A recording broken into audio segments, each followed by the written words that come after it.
Hello everyone. आज की class में हम लोग बात करेंगे नए चैप्टर के बारे में जो कि कंट्रोल एंड कोऑर्डिनेशन है। कंट्रोल एंड कोऑर्डिनेशन हमारे क्लास का बायोलॉजी का सेकंड चैप्टर है, जिसमें हम लोग different different controls and coordination के बारे में बात करेंगे। प्रीवियस क्लासेस में हमने लाइफ प्रोसेस के बारे में बात किया था कि लाइफ प्रोसेस किस तरीके से ऑकर होता है, लाइफ प्रोसेस क्यों जरूरी है।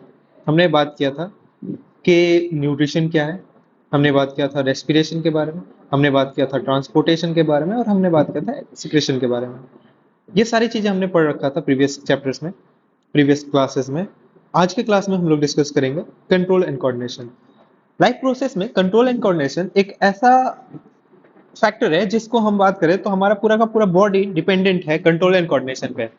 कैसे डिपेंड डिस्कस करते हैं। सबसे पहले हम लोग बात करते हैं कि एक कंपनी है, सपोज कि कोई एक कंपनी है, कोई भी एक्स वाई जेड कंपनी है। तो उस कंपनी में उसका प्रोडक्शन हो रहा है। क्या प्रोडक्शन हो रहा है? तो उसमें मान लेते हैं कि कुछ भी प्रोडक्शन हो रहा है। तो उसमें क्या प्रोडक्शन, हम लोग सपोज कि बिस्किट बनाती है वो कंपनी।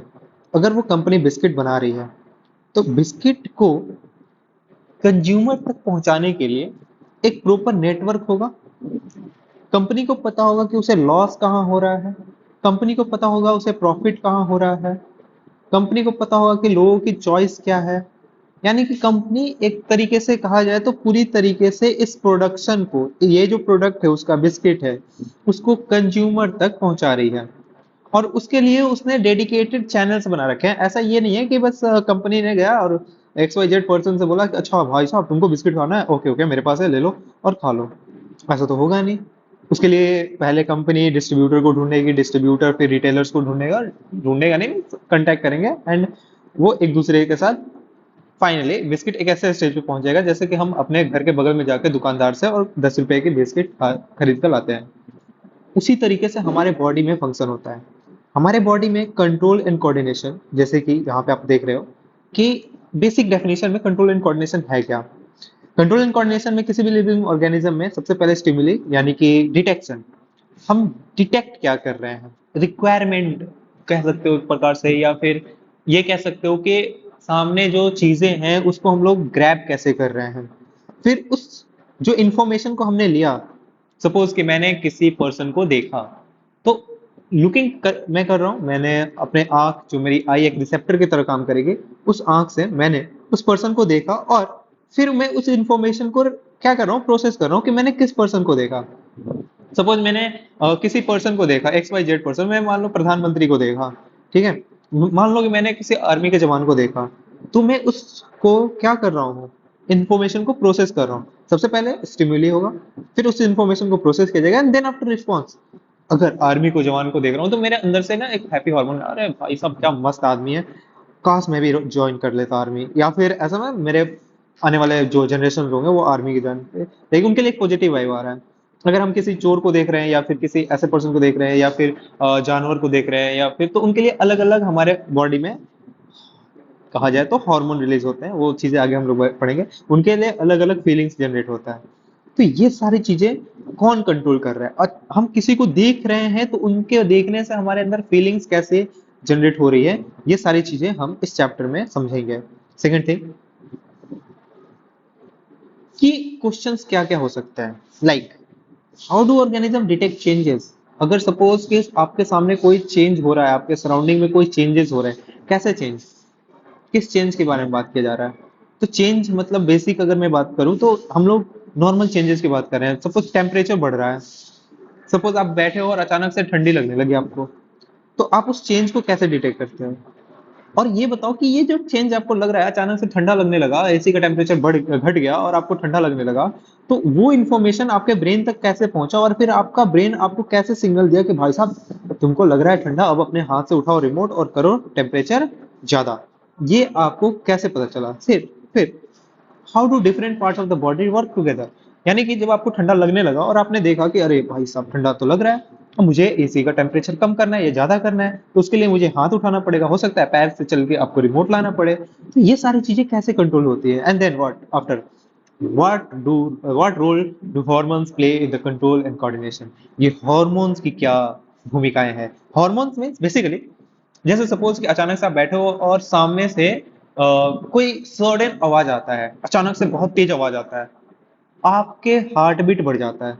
आपका जो हार्ट बीट है, जो आपका जो आपका हार्ट बीट है, वो हार्ट बीट आपका क्या हो जाता है, बढ़ जाता है। ये हार्ट बीट अचानक से क्यों बढ़ता है? हार्ट बीट आपका अचानक से क्यों बढ़ता है?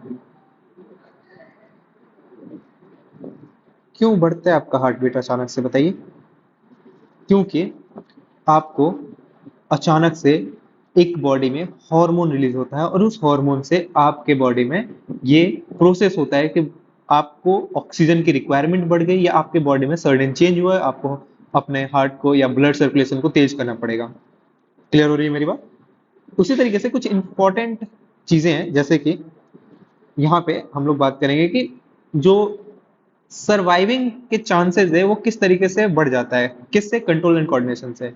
आपने देखा होगा ना कि जो शिकारी होते हैं, प्रीडेटर्स, और जो प्रे, ठीक है, तो इन दोनों में डिफरेंस क्या है? सपोज कि कोई लायन है, उस लायन को अगर खाना खाना है, भोजन करना है, तो उसको अपने आप को कंट्रोल्ड करके ही किसी डियर पे या फिर किसी भी जो एनिमल्स है, दूसरे एनिमल्स, उन पे अटैक करना होगा। क्या अगर वो अचानक से अटैक कर दे, अगर उसने अचानक से अटैक कर दे, तो ऐसा हो सकता है कि चांसेस जो है उसके उस भोजन को पाने का वो कम हो जाएगा या फिर बढ़ जाएगा, डिपेंडिंग अपॉन कि वो किस लेवल पे अटैक कर रहा है। तो उसी तरीके से कि हमारे सर्वाइविंग के चांसेस कंट्रोल एंड कोऑर्डिनेशन से कैसे बढ़ते हैं, इंश्योर करता है प्रॉपर ग्रोथ और डेवलपमेंट एंड बिहेवियर का, जैसे कि हमारे बॉडी के पार्ट्स के ग्रोथ का, प्लांट के ग्रोथ का। आपने देखा होगा बहुत सारे ऐसे प्लांट होते हैं, जैसे कि बहुत सारे ऐसे ऐसे प्लांट हैं जो कि सन के डायरेक्शन में ग्रो करते हैं, सन के जिस डायरेक्शन में उन्हें धूप मिलता है उसी डायरेक्शन में वो ग्रो करते हैं। तो ये सारी चीजें हैं। फिर केमिकल फिर हम लोग देखते हैं कि इंटरनल बैलेंस मेंटेन करना, हीमोस्टैटिस्टिक्स जिसको हम लोग कहते हैं कि इंटरनल बैलेंस मेंटेन करना, प्रॉपर नींद लाना, आपके ब्रेन को एक सिग्नल देना कि आपको क्या करना चाहिए, कब आपको भूख लग रहा है, कब आपको वॉशरूम जाना है, कब आपको बहुत सारी चीजें करनी है। Coordinate with the activity of different organ system, आपके डिफरेंट ऑर्गन सिस्टम, वही मैंने बताया ना कि आपको आपके बॉडी में अगर पेन हो रहा है, आपके अगर सर में दर्द हो रहा है, या फिर और भी आपको प्रॉब्लम्स हो रहे हैं, तो उस चीज के साथ कैसे कोऑर्डिनेट करते हैं। तो ये सारी चीजें हम लोग पढ़ेंगे इस कंट्रोल एंड कोऑर्डिनेशन में। और क्या पढ़ने वाला है, हम लोग पहले पढ़ेंगे प्लांट्स के बारे में, प्लांट के मूवमेंट के बारे में, प्लांट के हॉर्मोन्स के बारे में, किस तरीके से प्लांट जो है ग्रो करता है, किस तरीके से प्लांट में कंट्रोल एंड कोऑर्डिनेशन हमें देखने को मिलता है। फिर हम लोग पढ़ेंगे कि केमिकल कम्युनिकेशन कैसे होता है एनिमल्स के अंदर, एनिमल्स के अंदर में जो कम्युनिकेशन होता है, कम्युनिकेशन मतलब नर्वस सिस्टम की हम लोग बात करेंगे। अभी तक हमने ट्रांसपोर्टेशन, जो कि प्रीवियस चैप्टर में है, हमने पढ़ा था किस तरीके से ट्रांसपोर्टेशन होता है। हमने उसमें हमारा जो है ब्लड के बारे में पढ़ा था, वेस्कुलेटरी सिस्टम के बारे में पढ़ा था, या फिर जो है ब्लड वेसल्स के बारे में पढ़ा था। इसमें हम लोग पढ़ेंगे नर्वस सिस्टम के बारे में। हम लोग पढ़ेंगे कि इंफॉर्मेशन की कैसे ट्रांसमिशन होती है। फिर हम डिफरेंट डिफरेंट हॉर्मोन्स के बारे में पढ़ेंगे कि कौन से अलग अलग जो ह्यूमन बॉडी में हॉर्मोन्स है, और वो किस काम के लिए, किस चीज के लिए एप्लीकेबल है, और किस तरीके से वो उस चीज को अफेक्ट करती है।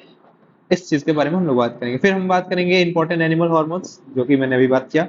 फिर फीडबैक मैकेनिज्म के बारे में बात करेंगे कि सिक्रेशन ऑफ हॉर्मोन्स जो कि डायरेक्टली ब्लड के अंदर हो रहा है, हमारे इंसुलिन को मेंटेन करना, या फिर जो भी कहा जाए, तो फीडबैक मैकेनिज्म हमारे बॉडी का वो किस तरीके से चल रहा है। और फीडबैक मैकेनिज्म को एक बार और फिर से समझते हैं कि जैसे कि सपोज करो कि आपके बॉडी में एक अलग प्रकार से आपके जैसे हम कह सकते हैं कि आपका शुगर लेवल बढ़ गया।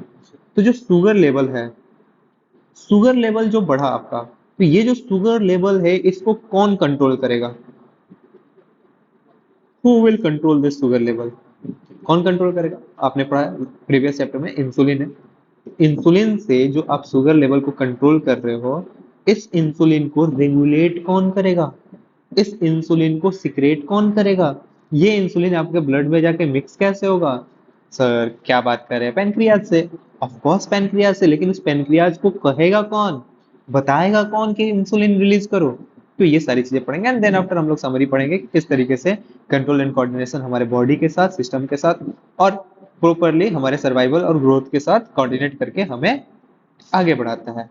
यहाँ तक की चीजें क्लियर हो रही हैं? कि हम इस चैप्टर में पढ़ने क्या वाले हैं। हम इस चैप्टर में हम लोग पढ़ेंगे कि कंट्रोल एंड कोऑर्डिनेशन क्या होता है, स्टिमुली क्या होता है, इंफॉर्मेशन कैसे हम लोग प्रोसेस करते हैं, रिस्पॉन्स कैसे देते हैं चीजों पे। फिर हम लोग बात करेंगे डिफरेंट डिफरेंट की क्वेश्चंस के बारे में, जो कि हर टॉपिक के साथ मैं आगे बढ़ते जाऊंगा। फिर हम लोग उसके इंपॉर्टेंस को बढ़ेंगे कि वो सारे क्वेश्चंस किस तरीके से इंपॉर्टेंट है, एंड देन हम लोग इन टॉपिक्स को कवर करेंगे। This is our class structure जो कि हम लोग करने वाले हैं। मैंने साफ कर दिया। ओके, तो आगे बढ़ते हैं।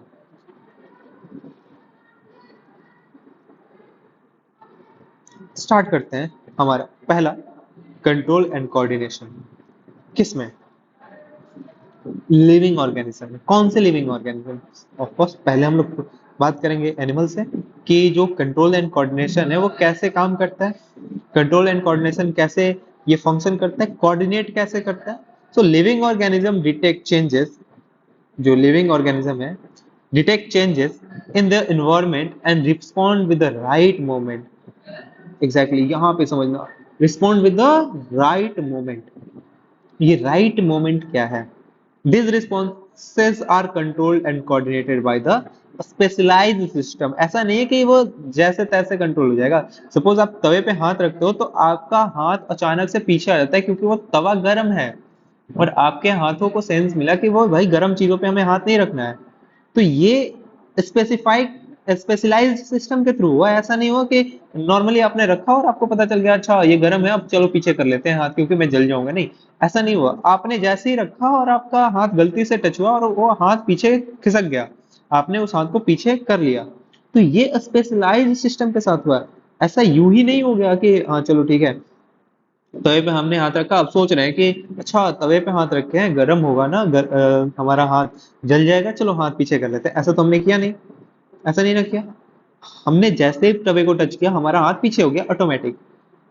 तो ये है हमारा स्पेशलाइज्ड सिस्टम के साथ कोऑर्डिनेशन, जिसमें रिस्पॉन्स को क्या कहता है, कंट्रोल किया जाता है। और ये किसके चेंज को डिटेक्ट करके, इन्वायरमेंट को चेंज, इन्वायरमेंट के, अच्छा ये कलर दिख नहीं रहा होगा, इन्वायरमेंट के चेंज को थोड़ा सा डार्कन करते हैं इसको, डार्क ही तो है हाँ, इन्वायरमेंट ज्यादा डार्क हो गया। इन्वायरमेंट के कलर को देखकर, यानी कि जो इन्वायरमेंट है, इन्वायरमेंट में जो चेंज आपने देखा उस चेंज के अकॉर्डिंग जो आपने रिस्पॉन्स किया, उस रिस्पॉन्स के लिए राइट मोमेंट में जो आपको कंट्रोल मिला, जो कोऑर्डिनेशन मिला, और वो कोऑर्डिनेशन एक स्पेशलाइज्ड सिस्टम के साथ हुआ और उसी सिस्टम में हमने अपने आप को कंट्रोल किया कोऑर्डिनेशन के साथ। लेट्स सी एग्जांपल के तौर पे, जैसे कि आपने देखा होगा कि हमेशा जो प्लांट का सीड जर्मिनेशन होता है वो दो फेज में होता है। एक सीड जो कि रूट बनने के लिए ग्राउंड में जाता है, और एक सीड जो कि आपका स्टीम के लिए या फिर कहा जाए प्रॉपर प्लांट बनने के लिए ऊपर की तरफ जाता है, एंटी ग्रेविटी काम करता है। तो ये यहाँ पे दोनों फंक्शन कर रहा है ना, नीचे की तरफ भी जा रहा है और ऊपर की तरफ जा रहा है, तो दोनों तरफ ये डायरेक्शन में चल रहा है। ये भी कैट है, वो चूहे को देखती है तो उसके पीछे भागती है। टॉम एंड जेरी हमने बचपन में देखा होगा, ठीक है, अभी भी कभी कभी देखते हैं। तो उस टॉम एंड जेरी में हमने देखा है कि टॉम हमेशा जेरी के पीछे जाता है, क्योंकि उसके दिमाग में ये चीज है कि भाई साहब अब तो वो जेरी है और हम उसके साथ खेलेंगे या खाएंगे। चिल्ड्रंस एंजॉय कर रहे हैं तो स्विमिंग कर रहे हैं, तो ये भी इनकी बॉडी के साथ कंट्रोल्ड है। इनका माइंड पता है कि हमको एक डोपामिन मिल रहा है। इस बच्चे को पता है कि हाँ मैं झूला पे झूलूंगा तो मेरे दिमाग को एक अच्छा हैप्पी हार्मोन्स मिलेगा, यानी कि मैं खुश हो जाऊंगा, मेरा बॉडी रिलैक्स फील करेगा, एंड ही इज लाइक। अब आप जो बड़े हो जाते हो तो आपको छोटी चीजों पे रिस्पॉन्स नहीं मिलता। जैसे अब आपको, अगर मैं छोटे बच्चे वाले खिलौने खरीद कर दूंगा, जैसे झुंझुना बजाने वाला, ठीक है, जो होता है ना, तो उसको मैं अगर आपको खरीद कर दूंगा तो आप उसके लिए उतना एक्साइटेड नहीं फील करोगे। लेकिन अगर मैं वही आपके लिए फोन खरीद के दूं और उस फोन में बोलूं कि इस फोन से आप क्या करो, इस फोन में आप वीडियो गेम खेलो भाई, अपने मन के वीडियो गेम खेलो, तो आप बहुत ज्यादा खुश हो जाओगे। क्यों? क्योंकि वो अब आपके बॉडी के अकॉर्डिंग अडेप्टेड है, आपके माइंड को वो डोपामिन रिलीज कर रहा है। तो ये चीजें हैं कि आप किस तरीके से रिएक्ट कर रहे हो। गाय, भैंस, गाय नहीं है वो तो भैंस है, ठीक है, ये जो भैंस है, इस भैंस के साथ क्या दिक्कत है? कुछ दिक्कत नहीं है। ये भैंस जो है खाना खा रही है, खाना खा रही है मीन्स शेविंग कर रही है। इसको पता है कि करना क्या है, पहले ग्रास को पेट में लाएगी, फिर उस ग्रास को वो वापस से शेविंग करेगी ताकि वो डाइजेस्ट हो जाए। डिपेंडिंग अपॉन कि हमारे जो एक्टिविटीज है इन्वायरमेंट से कैसे एसोसिएट होते हैं, उन सारी चीजों में हम कंट्रोल एंड कोऑर्डिनेशन को देखते हैं। हम देखते हैं कि हर जगह में हमें कंट्रोल्ड एंड कोऑर्डिनेशन देखने को मिलता है, इवन दो वो चीजें कितनी ज्यादा प्रॉपरली हमारे पास आ रही है या इम्प्रॉपरली हमारे पास आ रही है, चाहे हम बहुत ही ज्यादा मुसीबत में हैं या फिर हम बहुत ज्यादा खुश हैं, दोनों जगहों पे हमें हमारे बॉडी को कंट्रोल और कोऑर्डिनेशन का सामना करना पड़ता है। सामना इन द सेंस कि हम कंट्रोल एंड कोऑर्डिनेशन को देखते हैं।